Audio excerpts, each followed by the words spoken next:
Hello, this is Founder Laveroon with Fantasy Grounds Academy. I'm going to use some of the map tools today. I'm going to go over that until I get the good handle on it and just kind of use some time to put some practice in. I'm going to share that with you. If you have any questions, go ahead and ask. This is not a very formal lesson. However, I am going to go over some basics that will help you with your map tools. So without further ado, first things first is your workspace. Can't stress that enough. A lot of people get a little frustrated with me because I repeat this a lot, but it's very important. So you want to lay your screen out in a fashion where you have the most optimal amount of room. You probably will notice that it gets crowded really quick, especially if you use a laptop or some kind of smaller screen. So the first things first is your sources. So usually when you buy content from Fantasy Grounds, it is in the format of maps and things like that that are already included with line of sight and lighting. So I'm going to pick a map pack that I already have loaded, and that will be the let's see, if you go to your library, I only have the SRD loaded. I have the lesson plan here for the map tools, and then I have a map pack by Moepsii that we had made a long time ago that doesn't have any grid or any information like that. So I'm going to use one of his maps. And interesting enough, we made a table, a randomized table. So I'm just going to randomly roll to see what map comes up. So I'm going to open up the table. And this is not a product that's for sale, but you can do something similar. So what this is a table with a bunch of his images linked from a map pack. It's a random forest map pack, and this is from Moepsii Games. So I'm going to go ahead and roll, and it actually came up to be a forest map. So let's take a look at that. So I click on this area here. This should be fairly simple. It isn't a whole lot of structure here, so this would be fairly simple to do. It looks like there's two raised areas, so we might put a little elevation on there. We might put terrain on the trees and some effects and such. So let's work on this map. So this one's really simple, or it should be anyways. So the first things first is we want to put a grid on it. It's already painted and pretty much everything, but we'll add an asset, maybe a tree or something to it, just so you have an idea of how that works. So I'm going to go ahead and open this up, and I want to stretch the screen as far as I can go without overlapping too much. Close anything down that I don't want to use.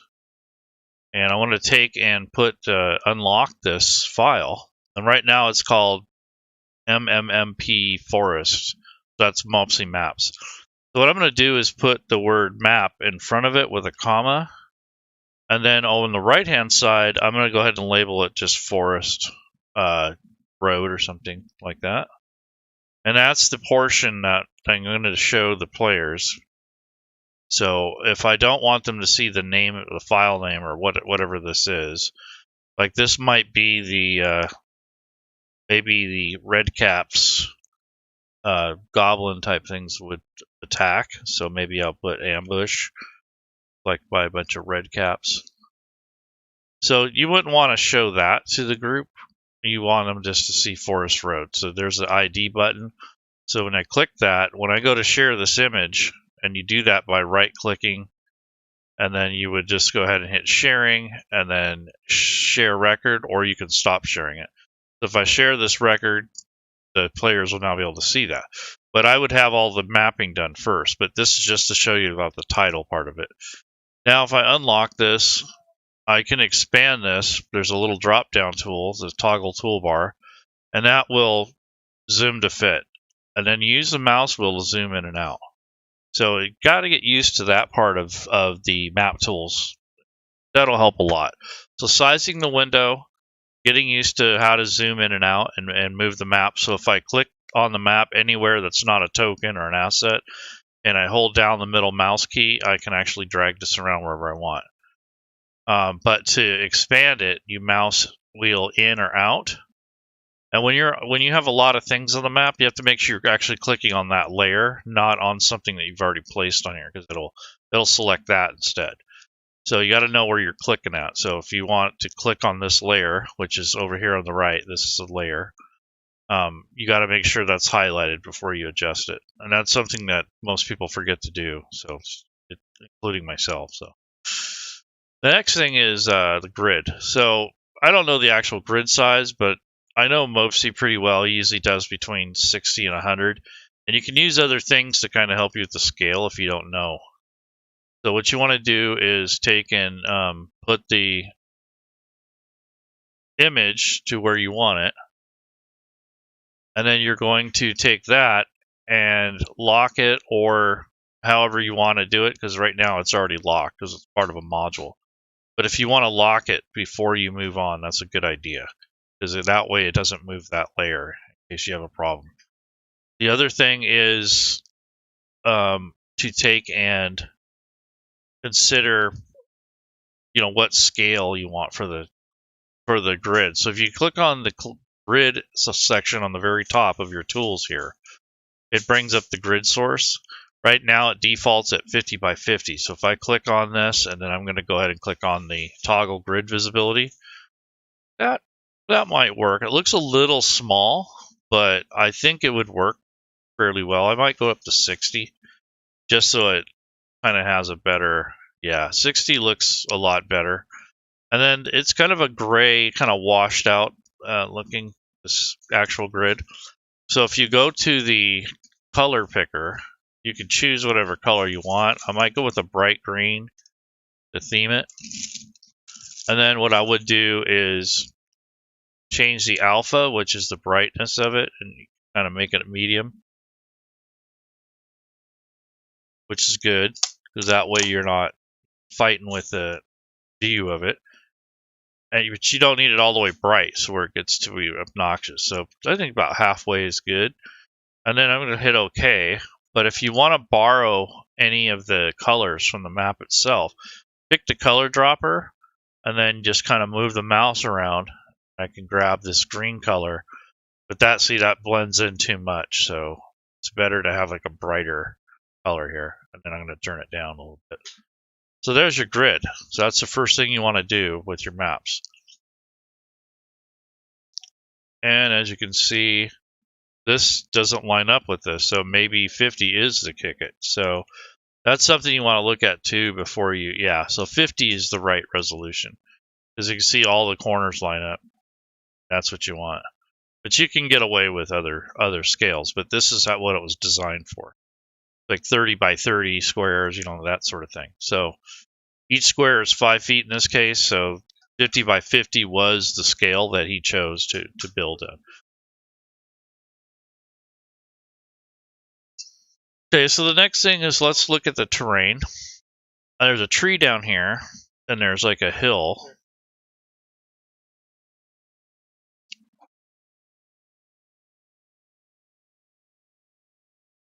So I might just put terrain around this rock and this tree.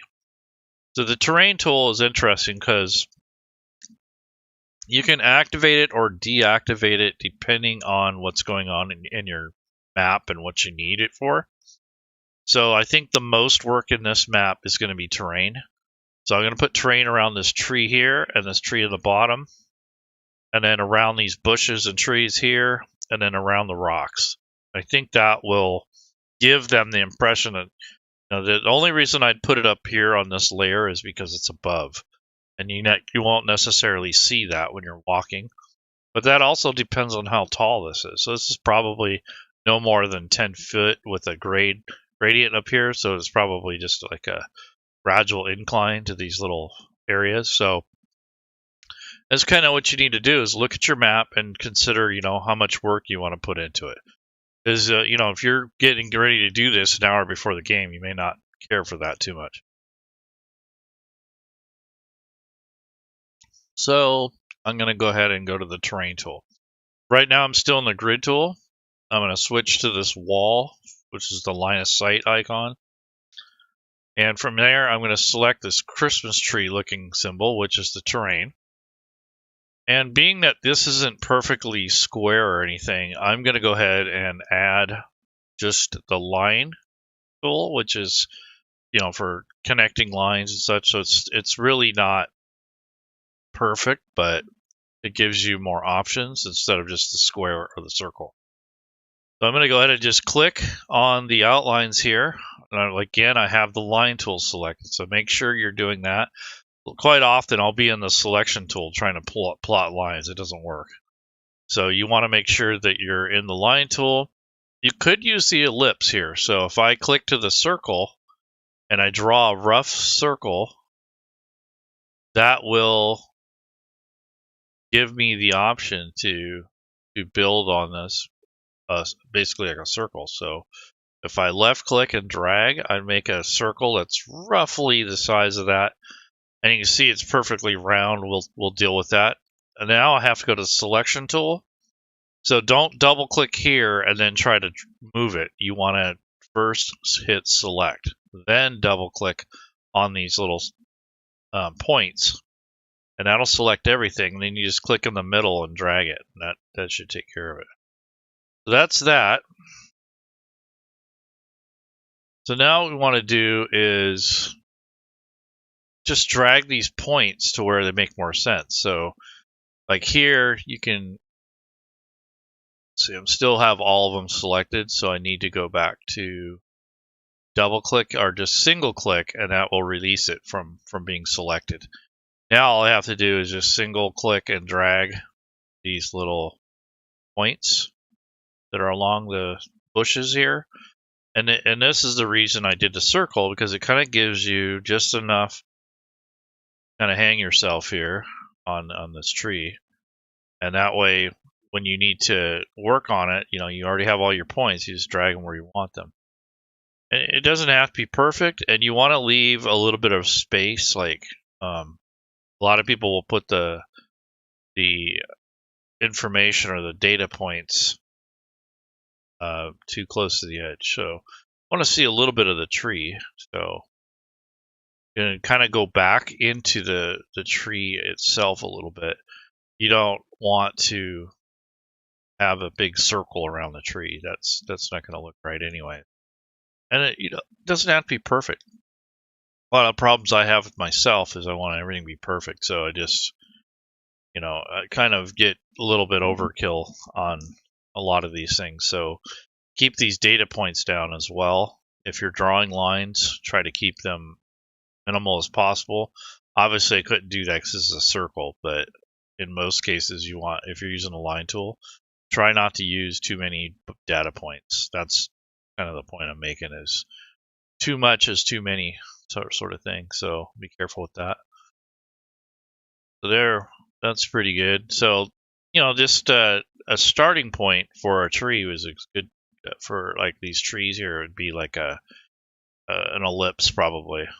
So it's not as obnoxious. But I don't think those trees are large enough to really have to put line of sight on there. This one might be, so I'll do the same thing. But instead of doing the ellipse, I'll just do the point method where you just kind of click. So this is another way. Well, all I'm doing is kind of loosely and roughly following the contour of where the branches are and staying inside, not going too far in, and kind of just giving this tree a little love, for shadow and such. So there's a little bit of shadow in here. That's why it looks like I'm going beyond the border. And when you want to end a line, you double click. So if you're done making your shape, you double click and that will release you from editing. Or you can hit the escape key. So that's basically your little trees there. So now what I'm going to do is draw or plot some lines here to get, to make it look like this area is not visible unless you come up inside. So again, I'm in the line tool, and all I'm going to do is just kind of click on this upper portion here of this land formation, which is the cliff. And that should pretty much take care of whatever it is that you need for blocking vision so that it's not visible as soon as you get on the map. That's all I'm trying to do is block visibility. I'm not trying to represent anything in particular. I just kind of wanted this to be an area that kind of blocks your view. So it'll be harder to see that incline there without climbing into it itself. So again, I'm going to do this side. And I see there's a little bush there. I'll just go around it. No big deal. And all I'm doing is just kind of clicking around inside of the drawing itself. Not really caring too much of where exactly it is. I mean, you can always go back and edit it if you want. But this is just kind of a rough estimate of where the view stops and where it starts. So that is that. And now the outer periphery vision of this map is this forestry. So I'm going to just kind of take this and kind of go like here. And then I'm just going to go across like that. And this will block the vision of being able to see all the way through inside into those trees. So if they want to explore the forest, you can open this area up. I'll show you that later. But right now I'm just plotting the actual forest itself. And you can use the arrow key if you don't already have something selected to move yourself down, or you can zoom out so you can see a little bit more.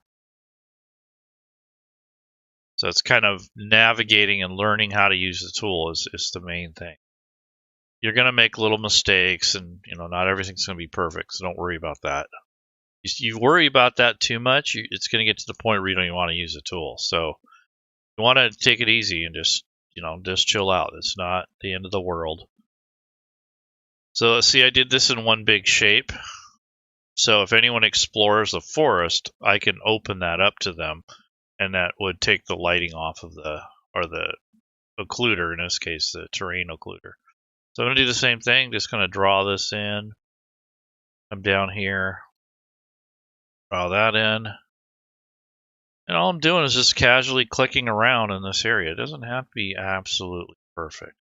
See, I only just kind of went in a little bit on that tree there. And I'm not intersecting with the other one intentionally because I kind of want them to be a separate thing. And you layer too many of these layers together, they get very complicated. So 1 or 2 layers of terrain is good. You start adding terrain upon terrain upon terrain. It's very complicated when you're running the game. You got to forget which layer you have active, those sort of things. Okay. So that's basically the majority of the things that we're going to do. I do want to add a tree since we're already kind of in this editing mode. So I want to go ahead and what you need to do or consider is that you have to have the assets first. So you got to have the trees. If you have the art subscription for Fantasy Grounds, you more than likely already have some trees. If you bring in your own assets, they go into your asset folder. And depending on your usages, so you have your campaign folder and your data folder. So the data folder is the upper level, which is available in all campaigns. Your campaign folder is only available in this session. So you have to consider where you're going to put your assets. In most cases, you're going to be in images, and this would be like for trees and such. And then you have a search engine up here. Now, if you have a ton of content, it's going to take it a couple minutes to go through. So I'm just going to type tree, and I'm sure I'm going to get like 50,000 results. So I have to wait a few seconds for Fantasy Grounds to actually pull that up. And right now I'm getting a little blue spinning wheel. That's because I have a ton of assets. So you got to be patient. Okay, so here's some folders. This is the new settlement pack that just came out. Has some trees. I'm going to expand this open a little bit more so that we can see what else we have. If you go ahead and click this right arrow, that will navigate you to other portions of the map. And see, it brings up all kinds of trees, but here's a palm tree. I don't want necessarily a palm tree because it doesn't fit the environment. So that's something you got to consider. So here's a pine tree. Pretty close. I mean, that wouldn't hurt. These don't really look like pine. They just look like regular deciduous like oak or something like that. So you can get picky if you want, but the longer you take, the more time you're going to be spending on it. So here's some more pine trees. Might end up using one of those, so I'm not spending all day on this. Okay, here we go. So these are assets from other packs that you can get. So there's a decorative tree. I definitely want something that's something like this. Looks good. This is just the top of the tree. So what I'm going to do is, in Fantasy Grounds, to use this tree, instead of dragging it straight to the map, I'm going to go to this tool here, which is the stamping tool. So I'm going to switch tools here and go to the layers, and then here's a tile area, and I'm going to put that in there as a tile. So if I'm just going to drag this and drop it inside of the folder. So now I have the tree. So it's at this point that you want to rotate and orient the tree before you stamp it or click on the screen. So if you want to change the color or the size of it, that's good. So right now it's set at 2 by 2, so it's just going to be a small tree. So what I'm going to do is set it at 3 by 3. And I'm doing it ahead of time. And then if you want to rotate it, this would be the time to do it. So if you want to rotate how this looks on the map, why is it? Oh, that's the rotation. Okay. So that's that. And then you can flip it and move it. And then you can turn on whether you want it to snap relative to the screen or not. I'll go ahead and leave that on. So now I'm ready to stamp it. So you click on the stamp tool, which is up here. It's little, actually looks like a little hand stamp. And I have it set to 3 by 3 square. So it should be fairly large, but not ridiculously so. So if I click here, there's the tree. Now, if you notice, a lot of these other bushes are brighter in color. So maybe I want to lighten that up a little bit. So I've already stamped it. So I don't want to try to adjust it until I select it again. So this is the tree here on the layer view. So make sure you have the layer selected. And then you also want to make sure you're in the layer selection tool. That way you're not stamping as you're editing. Now if I click anywhere on here, I can move the tree. So I'm going to move it off to the side a little bit. And then you can recolor it by going to the color picker. And I can take this and try to mimic the colors of these bushes and such. So if I do that, it'll give you a little bit more of a blend of the color around it. Now that only picked one color out of several. So let me try some of these bushes over here. There we go. And then I'll just turn the opacity down a little bit and then hit OK. And see, it gets a little bit closer to the color that this stuff is. I want to go lighter though, so go back to the tint and the color picker, and I'm going to find something that's a little bit brighter. That is way too dark for me. I mean, it's not that big of a deal, but if you want it to stand out to look, yeah, so something like that. That's pretty good. Then I'll turn the opacity down just a touch, and there we go. And so if you wanted to repeat this, you can make another layer if you want. But I just wanted to show you how to add an asset to the map. Now at this point, once you already have it down, you want to make sure that the layer is selected. And if you want to change the size, it'd be the time to do it. So I might go to 5 by 5. There we go. So that's a little bit bigger now. And if you do this without selecting the layer, it's not going to do it. Once you have placed your object, I'm going to go ahead and set this down in here somewhere. Maybe I'll overlap it a little bit or not because I have occluder on that, so maybe that's not a good idea. And like that. And then once I have it placed or where I want it, so maybe I want it up here instead. Once you have that, you can do it. You can also drag these corners. You hold Shift, it will allow you to stretch it uniformly without distorting it. So you might decide you want this to be a bigger tree than it was. I think that works pretty good. So once you do that, I'll have it overlap here so it kind of blends in with the background a little bit more. And once you have that, you can actually layer another layer on top of it to give it that texture you're looking for. So remember, I was fighting with the color. So what I want to do is, I don't have the tile asset anymore. So what I'll do is I'll copy this layer. So at the very bottom, it says duplicate layer. So if I click that, it's going to make another layer of the tree. And I just have to move it so I can see what's going on. The original tree, I'm going to go ahead and lock it. I don't want it to move anymore.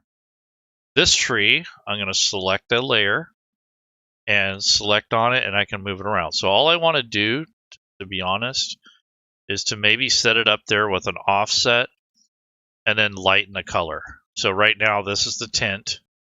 And then I might even make it a little smaller. So instead of 6 by 6, it'll be 5 by 5. So it looks more like the treetop and not just a duplicate. And then if you want to rotate it, there you go. So that kind of gives it more of that feel of three-dimensional kind of look to it. And then I'm going to change the tint. So I might bring the alpha channel down a little bit. And then I might go ahead and grab a lighter color somewhere, so it's not as the same color as everything else. Let's try that. There we go. I'll turn the out. Oops. See, now I accidentally hit the wrong layer. So that's what happens when you're not selecting the correct layer. So how do we get out of that? So what I'm going to do is, let's see. It's in this color picker thing, so I don't want to. Yeah, see, now the whole map is colored. I didn't want that.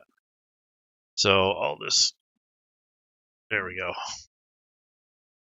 I just got out of it by unselecting it, and I'll hit OK. So I want to make sure I'm in the right layer. So go to this layer. Now go to the color picker and pick something that's really light, or at least lighter than, yeah. So see, now it just clicked. When I clicked over here away from the object, it selected that layer. So I want to make sure that I'm still in the same layer. That way I don't go through that recoloring the whole map. So I'm going to color picker, and I want to pick some of this lighter stuff here, and then hit OK. So it kind of gives it a little bit more contrast, and it will also, you can lighten this up. I can add a little bit more green to it, and turn the alpha channel down just a touch. A little bit less red, a little less blue, more green. Kind of gives you the impression that it's getting a little bit more sunlight. Turn that down just a touch. Okay, so there you go. That's just basically how you make that tree. Now, another important thing is you want to group that together if you want to move the whole thing. So if you want to move these for some reason, you don't want them individual layers. So I'm going to make a folder, and then I'll call the folder Big Tree, just so I know what the heck it is. And now what I'm going to do is single click and hold the mouse button and just drag those in to the Big Tree layer. So I just covered that top layer with the tree. So you want to make sure it's in the proper order. So now this top part shows. So that has to be on the top for the layer. Now I'm going to lock everything in here. And that's a locked folder. Can't do anything with it. So if you want to move the tree, you have to unlock these things. So if I click this, it's still locked because all the layers are locked in it. So if I unlock the layers and I just move the folder or the folder layer, it will let me move it as a group instead of one layer at a time. So that's basically the tree that I've added, and all I did was take two of the same tile, rotated them, made them a little bit different size, put a layer on it, and change the alpha layer so that it will blend in a little bit better, will not look so contrast with the rest of the map. So I kind of put it there to kind of blend in with the rest of the map. Now it looks like it was somewhat intentional. Now I'm going to lock that layer all together, the whole folder and everything. And then I'm going to go back to the tool that I was in for lighting or the line of sight. And I'm back in the terrain tool. Now I'm going to go back to the line tool. And in this case, I think I can get away with the ellipse because it's a lot more rounded. So I'll just go ahead and draw a circle that's roughly the diameter of this thing. And then go to the selection mode. And I'm going to double click on one of these points. That allows me to grab the object and move it as a unit. And that looks a little bit big. So if you think that's the case, you just double click and hit delete. That'll get rid of the whole thing. So I'm just going to use the line tool. A lot simpler. So in the line tool, I'm selected on the line. Again, I'm just going to click around the periphery of the tree. Nothing perfect about it. And by using this line tool, it's actually probably going to be less points. That's what you want. So it just kind of gives a rough idea of the foliage, but it's not, by no means is it perfect. And for some reason, if you want to adjust anything, you can go back to the select mode and you can select some of your points and touch them up a little bit if you think that you were a little bit too sloppy. So maybe you want to adjust some of these points. It's up to you, but the less amount of that you do, the funner this is. So you don't want to have to re-edit everything every time. It'll drive you bananas. And it's not very efficient time-wise, so just be careful on how much time you put into this. So there we go. So there's the tree. So I got all that stuff ready to go. Now what I want to do is maybe put some kind of ambiance here, maybe a mist, and it just really depends on what you're using the map for. So hopefully this helps you guys a little bit. So if you guys want to ask any questions, go ahead. This is a very simple map. It's just giving you an idea of how to use the map tools. I'm practicing, so nothing's perfect here. So now the next thing I want to do is, you can use the zoom thing to help you look at this map as a whole. Now the next point is once you're done with all your occluders and your line of sight, let's take a look at it. So you got to go to play mode, which is the dice. And then if you enable the lighting, this is actually nighttime. It's defaulted at. So I'll leave that off for now. If you enable line of sight and you enable the player view, it's going to make the things on the outside darker because those aren't part of the map. And if you have the lighting on, it's going to be like daytime or nighttime or something. So let's do that. Let's work with the ambient lighting first. So I'm going to go with this enable or disable lighting. So now it's enabled, but it's darkness basically. So what we want to do is go to the light tool for lighting.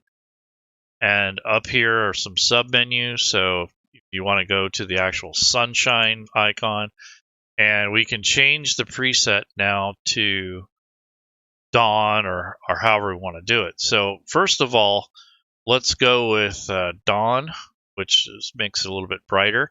And you can start to see there's a little bit more shadowing in here, so you can change the direction of the shadow depending on where the sun comes from. So I kind of like this one where it's facing kind of down, kind of away. So I want to have the player start up here, and this is casting a little bit of shadow. And then your shadow length is, depends on the time of year. Like in the winter time, the shadows might be a little longer. So they started off at 10, but I'm going to go with like 18 or something like that to kind of give it a little bit more shadow effect. And then the color is determined by the preset. You can change the color if you want. And then I'm going to put a mask on this entire map. And then I'm going to just go ahead and only use that if you have like a building and you want to occlude that. So I don't really need the mask right now, but if you have a building that's sitting here and you don't want the outside light to affect it, you can apply a mask to that area, and that'll allow you to keep the lighting from affecting your indoor or interior buildings. So I don't have anything really interior yet.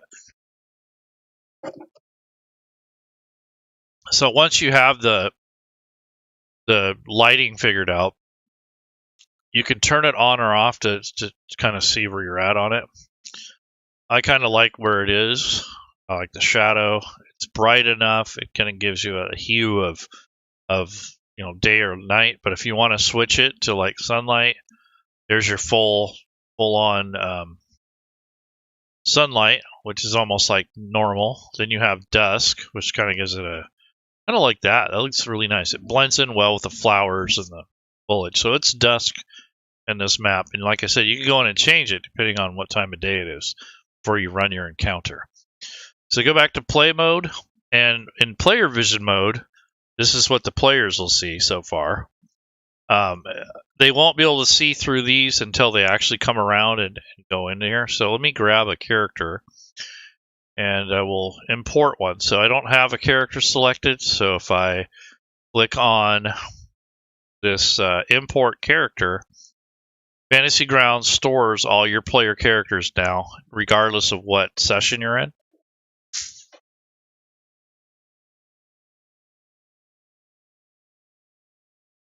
This is something you'd probably want to have done before you do a stream, but it kind of helps you see where you have to go to do things. So in some ways it's good, but some other ways it's kind of time consuming. So I'm just going to grab one of these first level characters. So here's one here. So I'll click the plus button.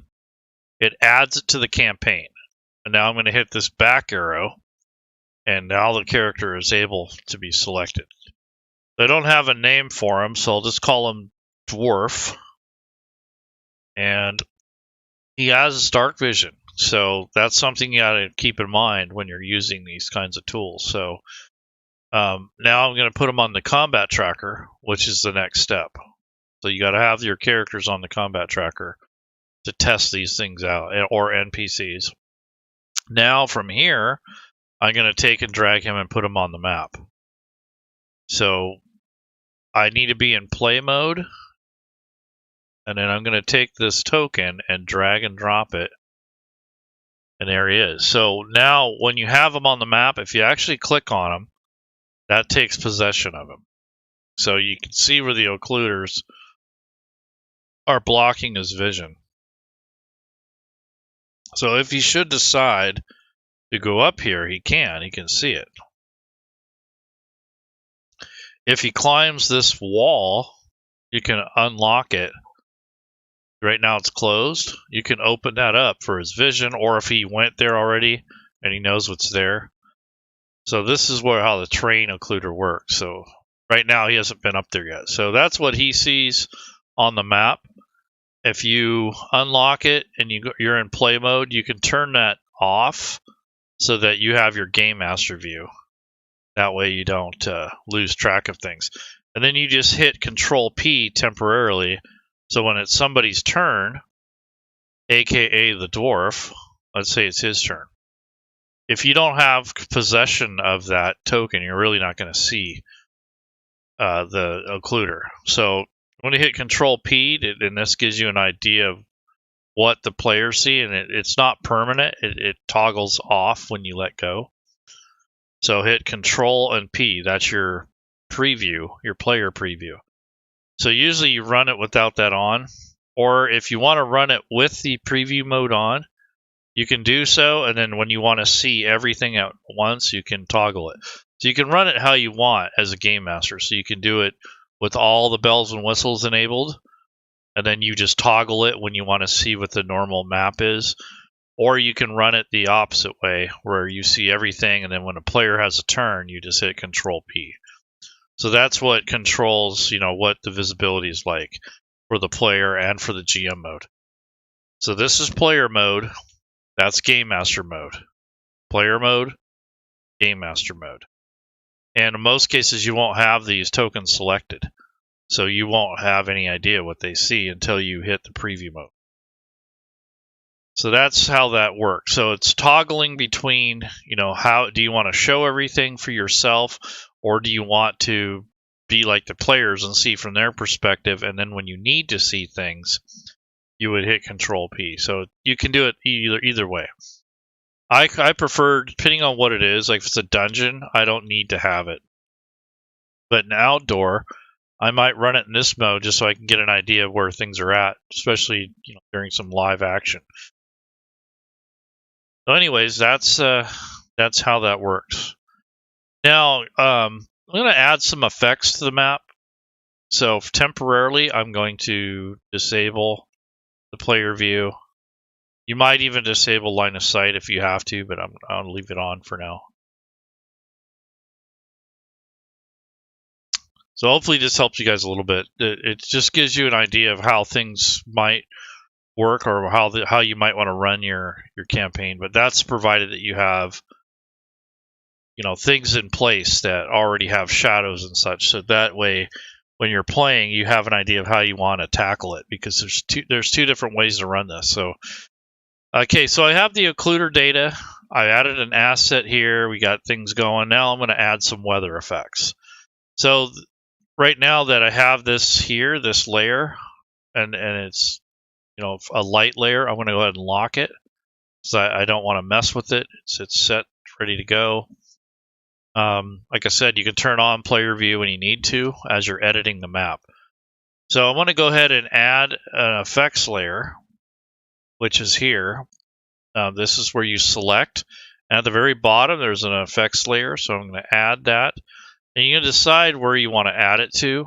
I think I'll leave it on the light area, because it's kind of tied into the environment. But if you want its own layer, you can just click away from any of these in this cell. This way, this will create its own layer. And then I'm going to use the drop-down tool. And let's just go with some clouds. So here's some clouds to go over the top of everything. So this would be like my final step. And it turned down the speed just a little bit, which it's not a bad speed right now, but I don't want it too fast. And then I can turn down the cloud themselves so they're not so obnoxious. If you have it like this, you're going to get way too much coverage. So I think around 70 or 60 is good. And then if you want the clouds to cast shadow, you can turn that up just a touch. And then your offset moves where the shadows fall. So you can offset where the shadows actually fall in the map. I think I want them just about in the center. And then the blur tool allows you to blend. So if you turn the blurring tool, what it does is it takes the very leading edges of whatever effect you have. It kind of blends it in with the background, so it's not so drastic. So something like this, I want to put up to about 60%. That way it kind of blends more into the image. The edges are not so hard on it. And it's especially good if you have two effects stacked on each other. So that's basically how you do that. And then if you want to put a mask on it, you can. So if let's say you only want certain areas to show that, but I'll just do the whole map. But if you click on the mask mode, that takes off the effect. But in this case, I want that effect on the entire map. So I'm going to reveal the areas that I want that to be, which is the whole map. If you had a covered area or like a building that you can see inside, you can actually occlude that or exclude it so that the clouds don't go over the top of it. So it just depends on what your usage is. So there's the map layer. And this is the player view. So you'll see that the players will be able to check out the different aspects. Now remember that the dwarf has dark vision. So if we change the lighting to nighttime, so that's again going to the ambient lighting. Right now it is dawn. So if I want to change it to moonlight, that's what we're going to see. I will select the token. So that's deselected. This is when it's actually selected. So I'm moving around, and this, you can see his you look really carefully, you can see the outline there of his dark vision. So he can see dark vision wise, and if you go into his vision, it's black and white. So it's not as colorful as it would be if he had normal vision. So right now he's basically using his dark vision. Now if you want to turn the lighting off altogether, you can do that. But I'm going to leave it back on. I have the clouds here, so I'll go ahead and lock that layer since I have it set. And I want to turn off the player vision for right now, and I'm going to add a little rain. So I want it to be raining too. Make it a little bit more miserable. So again, I'm going to go to the effects tool up here for selection. I want to add another effects layer. I don't want to edit the one I already have. And I'm going to draw and drag this rain. It's kind of hard to see it. It is sitting on top of the cloud, so I'll move that temporarily. But if I go and click on this effect, it's basically, I'm going to name it as, we're going to call it rain showers.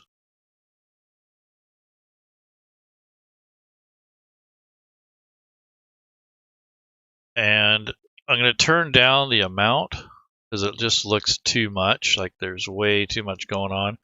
I'm going to select the layer to go underneath the cloud so that they're not sitting on top of this cloud that's moving. And then I want to change the speed a little bit, try to turn that down just a touch. You can change the direction the rain's going, so I have it slightly going at an angle to the right. I'm going to blur the tool just a little bit so that it's blending in with the clouds in the background. And it's kind of hard to see, but it's there. If I zoom in, you can see the drops. And that's the other thing, is the intensity. You can put that way up, but I'm going to have the intensity up just a little bit more. But the amount, I turn that down a little bit, and that keeps the raindrops from looking ridiculous. And every once in a while, you'll see a splashdown, which is what you want. So turn the intensity up just a little bit to kind of get through the cloud cover and from blending into everything. But you don't need a lot of blend on the rain. You want to see the distinct lines, because if you blend it too much, I think it gets kind of washed out. So maybe 25% or so. Now that I have that rain set, now I'm going to lock that layer, and I'm going to make another folder to put those in. So I'll just call this folder weather, whether or not you want to use it. And I'll show you what I mean. So I'm going to put the clouds and the rain in one folder. So I'm just dragging those effects into this folder called weather. Now I can lock it, and we'll call it good. So this will help. This is the lighting layer, so I'll label that accordingly. That way you don't get confused or you don't accidentally delete it.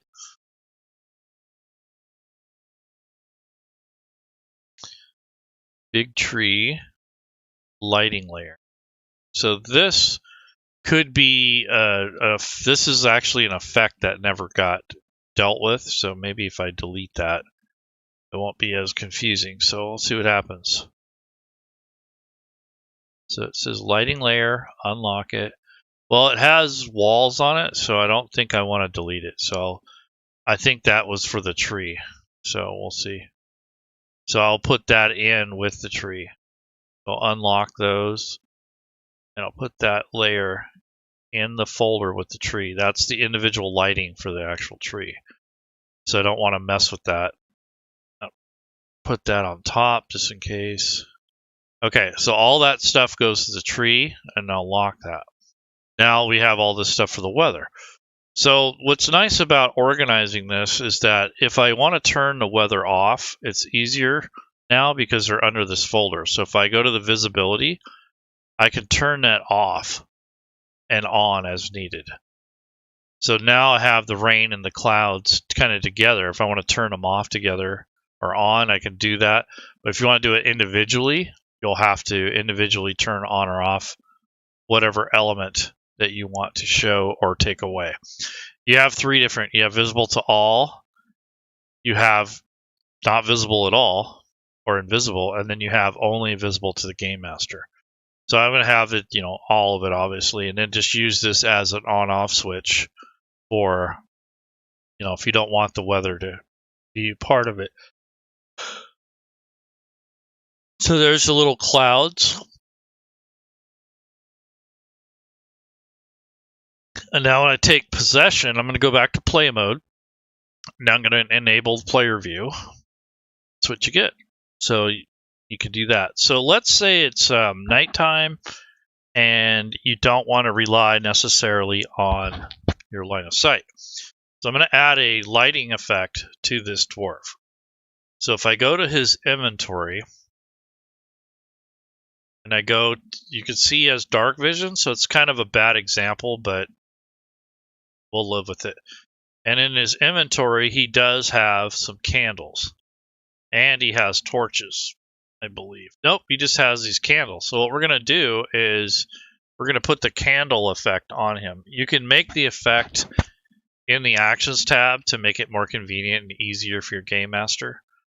But in all honesty, since we're kind of going for time here, I'm just going to add the effect. So over on the top right, there are some modifiers that you can add. So if I click on the little effects running man symbol, it brings up the effects. And in a pinch, I can add the candle preset to the dwarf. So if I drag this candle effect and drop it on the combat tracker, now it adds this glowing candle light. And I'll change the ambient lighting. So if I go back into lighting and then go to the actual sunshine thing, right now it's moonlight. So you could have none, or in this case, we'll have moonlight.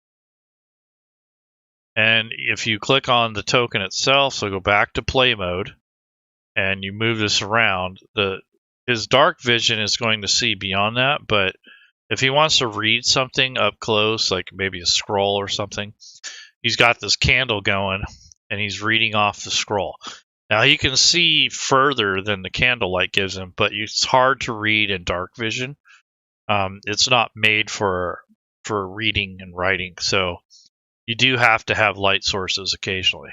So you might have a magical scroll that he needs to read. The lighting duration, the type of lighting is already set in the combat tracker from the preset. You can also add this to your character, to the sheet on the Actions tab. So instead of the DM having to drag that over, you can just activate it yourself on your character sheet.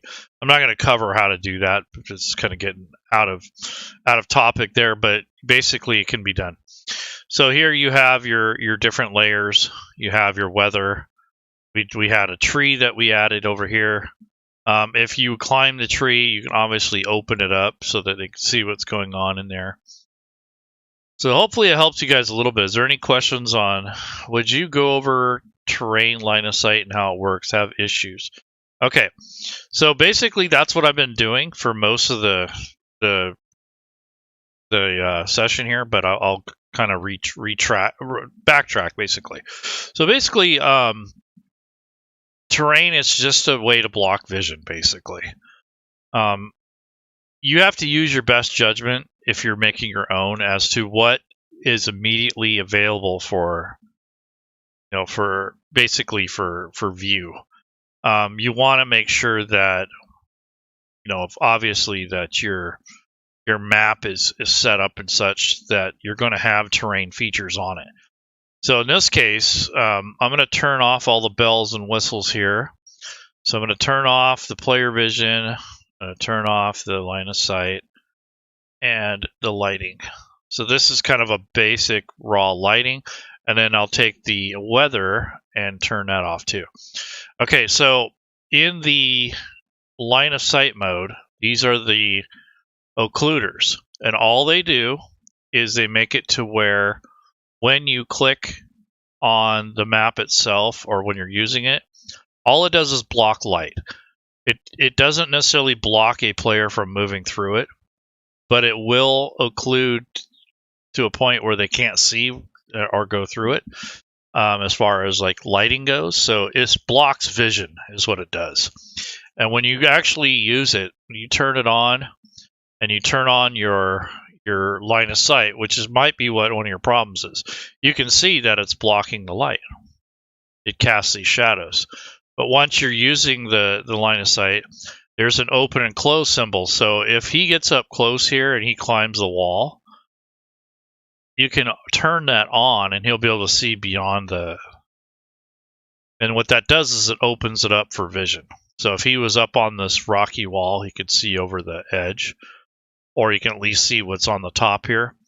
So this would only include things that, you know, he couldn't normally see because of his height and also because of the height of the item itself. So I declared earlier that this thing was about 10 feet tall, and that's why there is an occluder. Without it, he'd be able to see back here. So what I wanted to do is make sure that when he comes around this corner, he can see it now, and he'll be like 10 feet up in the air. But if he's right here, he's not going to be able to see beyond that rockway. So this rock is like an elevated area. I could have elevated the entire layer, but I just blocked vision is all I did here. And that's the same as this tree. You won't see anything in there until, you know, you climb up into it, and that would be the way it works. So I don't know if that helps explain it to you, but that's how the occluders work in this case with terrain. So I don't have terrain on the entire map. I just have it on the objects that they cannot see through or walk on. So that way there's a little bit of mystery. So if I had an encounter up here, I can have some goblins sneaking around up here, and he won't be able to necessarily see them until he comes around or he climbs up. So that's kind of why I put that in there. Otherwise, I would have just left it blank. So in play mode, when you're actually testing this, you have to make sure that you have the lighting and the line of sight on. When you're editing, you turn those off so you don't get confused. So that's what he would see in the dark. And when he comes around the corner, he can see inside. So that's, you know, the way to test it is basically at the very end, throw a character on there and move them around and kind of see what they can see. Or you can turn that off, and you know, as a game master, you'll be able to see everything.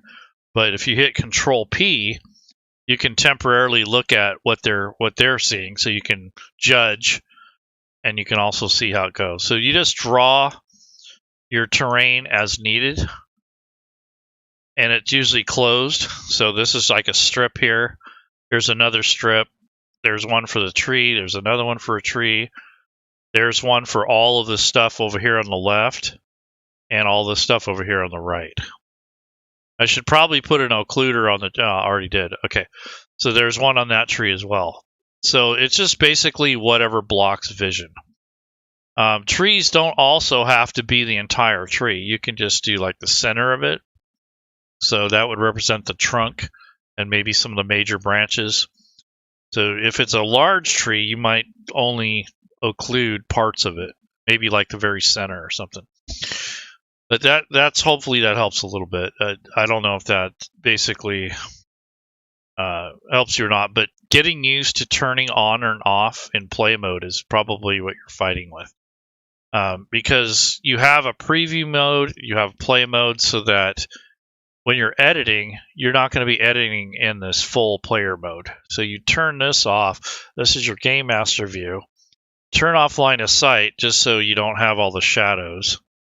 And then you turn off the ambient lighting so it's not too dark or crazy. So that's where you're going to start and start building your content. Once you get further along, you'll go into back to play mode and toggle these things on and off to see what your changes did.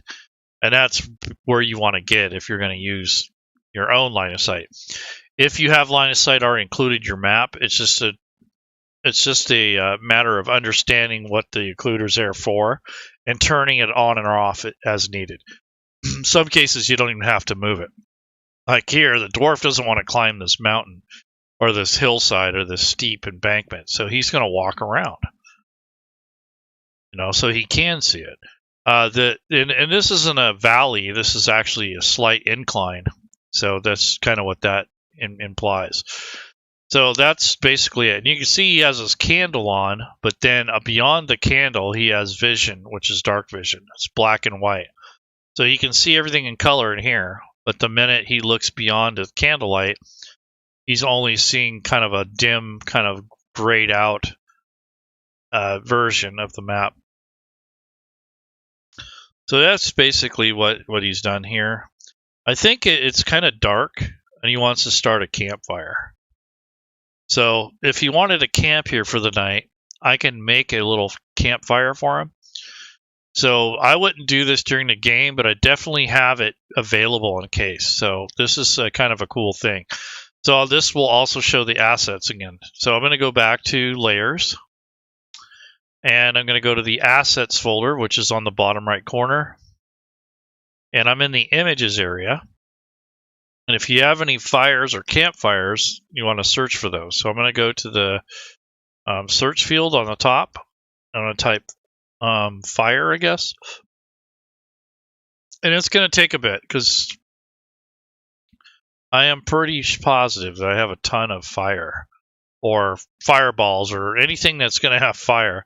Should have probably said campfire, but I want to see what I have for options.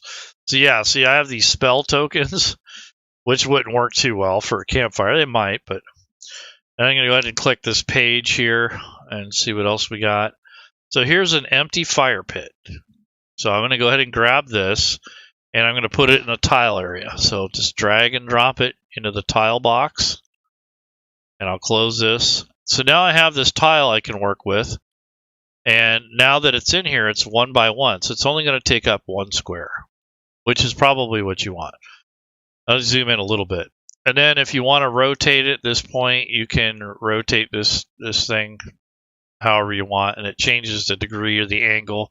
In this case, probably won't matter because it's just a fire pit. And then it's on its own layer.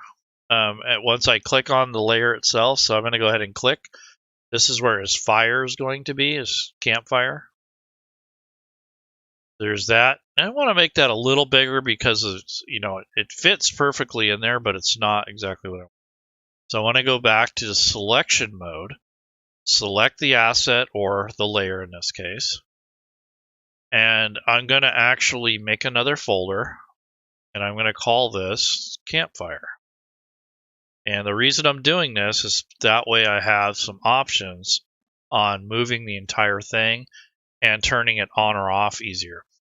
So here's the or getting rid of it. So here's the campfire. I'm going to go ahead and drag and drop that into the campfire folder.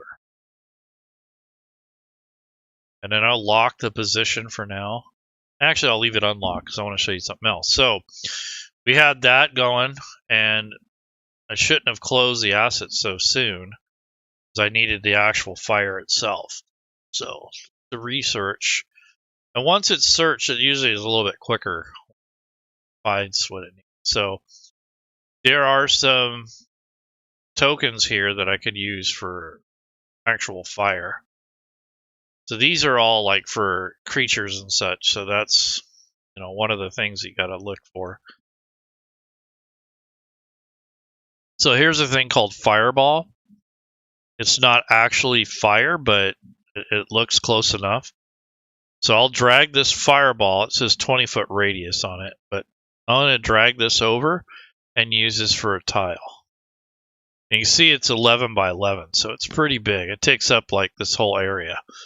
So what I do is take and resize it. So I only want it to be like 0.5 or something like that.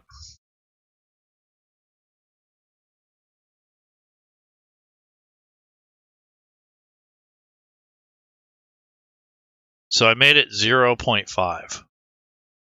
And if you want to rotate it, this would be the time to do it. I'm going to go ahead and click inside here. And it kind of gives you a fire there. So what I want to do is I'm going to resize the fireball and the pit. So the pit itself is unlocked, so I'm just going to drag it out a little bit. And I turn off snap to grid because I don't want to have it trying to be perfect. I want to hold shift and drag the corner out. And of course, I'm in stamp mode. I was actually drawing more of those and not selecting it. So I'm going to move the fire out for a little bit and make sure now I have the pit. I'm going to hold down shift and I'm going to drag the corner.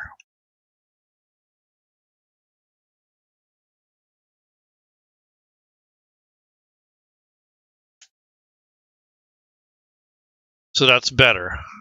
That's exactly what I wanted. I wanted to have this so it's a little bit bigger. And you can see it already kind of has logs in it, but I'm going to cover that up with the fire. So I want to select the fire, stick that here, and I'm going to hit shift. And now I'm going to change the opacity a little bit. So if I go to the color picker while I'm on this layer, I can turn down the opacity just a touch. And that will allow it to blend into the photo a little bit more. So you still have the logs, but then you also have the fire illusion there. So that's the fire pit. And I have that all in one folder. And if you don't want to use it, you can turn it on or off. So I just made it invisible. But in this case, I want to use it. And then if you want to lock it, you can. Now, another thing we can do is add the actual effect for the flame. So I'll probably use a torch preset. So the torch would allow me to give off the illusion that there's a campfire. So I'm going to go to the lighting tool and I want to take a look at the actual adding a light. So adding a light is this light bulb. And the behavior type preset is I'm going to use a torch. And then I can click anywhere in here in the middle and that will give it the light. And you can see that lights up quite a bit. So that's the lighting layer. And then I'm going to take this and I'm going to put it right inside the campfire area. And there's the light itself. And now with the campfire, I can move this entire thing as one unit. And you can turn it off too. So what I'm going to do is take the campfire and the lighting layer is inside. You see you can turn off the light if you need to. So that is basically how you'd build like a little campfire. And if you want to move it, you can move this, highlight this and you can move the, oops, see now I'm in the wrong thing. So I need to go to selection mode and I'm clicking on the thing I accidentally drew. There we go. So you got to make sure you know what mode you're in, otherwise you're going to draw without knowing. You'll be like, what the heck's going on here? Okay, so that is the lighting tool. So I want to move the dwarf out of that area. And then if you go to enable or disable player view, you have that. But then if you bring over the dwarf where you can see what's going on, you can see the periphery of this lighting here. This also has this dark vision, but you can see the campfire. And then it's in the center here where the light is. Now, if you want to get really fancy, you can kind of make this come to life by adding some distortion to it. So if I go to the campfire and the actual fire itself, this is where I'm going to place this layer. And I'm going to add an effects layer. And I will drag this into the fire pit area. And it's going to be above the lighting or below the lighting, but above the fireball. And I'll use the effects drop down. I'm going to use water. And what you'll see is the entire map is waving, which you don't want. So what you're going to do is turn on a mask. So that blocks it from everything. And the only thing you're going to reveal is this little area. So if I make sure that I'm in the reveal area, and I'm going to hold down the Alt key, just kind of trace around here where the fire pit would be. So just kind of casually drawing inside of here. This is just allowing this one area, and that'll show the rippling effect. Now that's a little bit dramatic, so I'm going to go ahead and click blur, which blurs the lines a little bit more. And then I'm going to turn down the droplet size so it's not so big. And the speed's going to go down a little bit so it's a little less crazy. And then the intensity is going to go down the horizontal. So now you have this kind of wavering effect. It looks kind of like water. And the speed, I'm going to go back up a little teeny bit. So I'm going to go back to 8. Intensity, I'll go down. So if your intensity is too much, that's what you're going to get. So you want it to be, 5 or 6. So there's your fireplace, and it's really fancy now because now you got a kind of a wavering effect on it. Doesn't affect the lighting, but when you zoom in and you're sitting around the fire, you can see that there's movement there. So it kind of looks like the flames are moving around. Then if I go back to play mode, bring this token over here. So the lighting kind of cancels out his candlelight, but you can still see on the outer periphery with his dark vision of 60 feet. So that is just a way that you can kind of use the tool to your advantage. It's a little extra work for sure, but it's fun.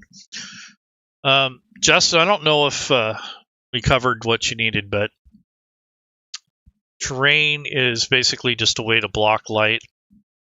It can also kind of determine what's out of view. So if it's something up higher than 6 feet or 10 feet, you can add occluders if you want.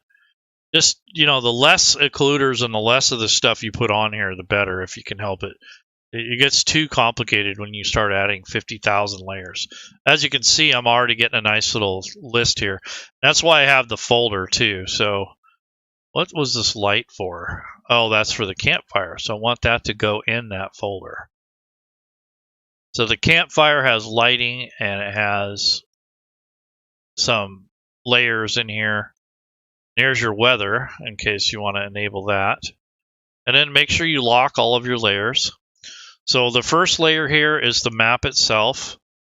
The second layer is just the tree, or the second folder is just this tree that I added.